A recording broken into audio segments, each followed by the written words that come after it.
সুনামগঞ্জের খেতাবপ্রাপ্ত মুক্তিযোদ্ধা ও সাবেক এমপি নজির হোসেন ছিলেন একজন বিশিষ্ট রাজনীতিবিদ এবং মুক্তিযুদ্ধের অন্যতম সংগঠক।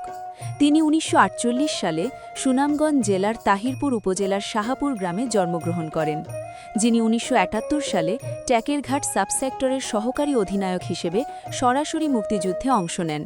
তিনি কমিউনিস্ট পার্টি ও পরে বিএনপি থেকে একাধিকবার সংসদ সদস্য নির্বাচিত হয়েছিলেন এবং ভাসানপানি আন্দোলনের নেতা হিসেবেও পরিচিত ছিলেন, যার অবদান সুনামগঞ্জের রাজনৈতিক ও মুক্তিযুদ্ধ ইতিহাসে স্মরণীয়।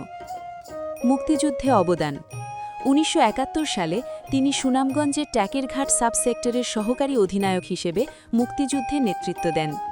রাজনৈতিক জীবন: তিনি ১৯৯১ সালে বাংলাদেশের কমিউনিস্ট পার্টি থেকে সুনামগঞ্জ ১ আসন থেকে প্রথম সংসদ সদস্য নির্বাচিত হন। পরে ১৯৯৩ সালে তিনি বিএনপিতে যোগদান করেন এবং ১৯৯৬ ও ২০০১ সালে একই আসন থেকে বিএনপি থেকে নির্বাচিত হন। তিনি ভাসানপানি আন্দোলনের একজন গুরুত্বপূর্ণ নেতা ছিলেন। সুনামগঞ্জ জেলা বিএনপির সাবেক সভাপতি হিসেবেও দায়িত্ব পালন করেছেন। তিনি গত ২৮শে মার্চ ২০২৪ তারিখে বার্ধক্যজনিত কারণে তিনি ইন্তেকাল করেন। নজির হোসেন শুধু একজন রাজনীতিবিদই ছিলেন না, তিনি ছিলেন মুক্তিযুদ্ধের একজন সক্রিয় সংগঠক ও সৈনিক, যার অবদানের স্বীকৃতিস্বরূপ তিনি বীর প্রতীক খেতাবে ভূষিত হয়েছিলেন এবং যার মৃত্যুতে সুনামগঞ্জ সহ দেশব্যাপী শোকের ছায়া নেমে এসেছিল।